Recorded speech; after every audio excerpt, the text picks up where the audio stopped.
Operating a modern vehicle's controls may seem pretty straightforward, but it really isn't. There are a lot of things that you need to coordinate in order to safely make even a single trip.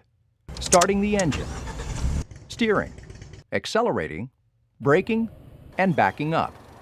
After a while, these tasks will become second nature to you. But let's take a look at each one of the controls that help you accomplish these maneuvers safely and effectively. Before we do that, however, you need to know about some laws first. No, not traffic laws, natural laws. You see, there are natural laws in play at all times, and like it or not, they affect your driving every second you're behind the wheel. The first natural law is inertia.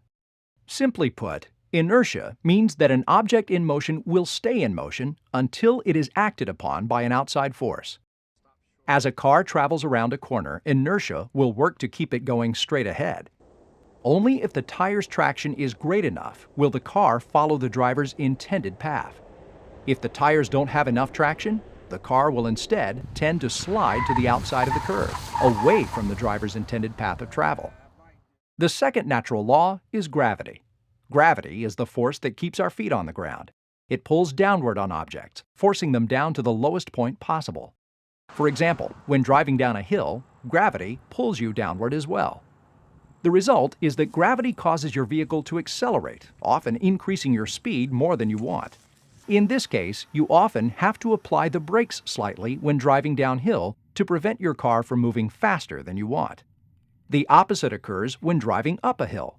Gravity will try to pull you back down the hill. In this case, you often need to accelerate more in order to maintain the same speed at which you were traveling on the flat roadway.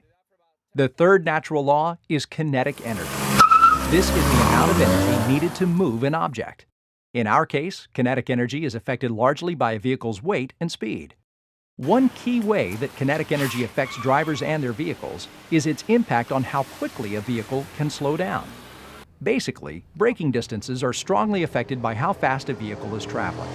The bottom line here is that as you increase your vehicle speed, you dramatically increase the distance it will take to bring your vehicle to a stop, even in an emergency. This same thing applies to the forces involved in a crash. The faster a vehicle is moving, the higher the crash forces when a collision occurs.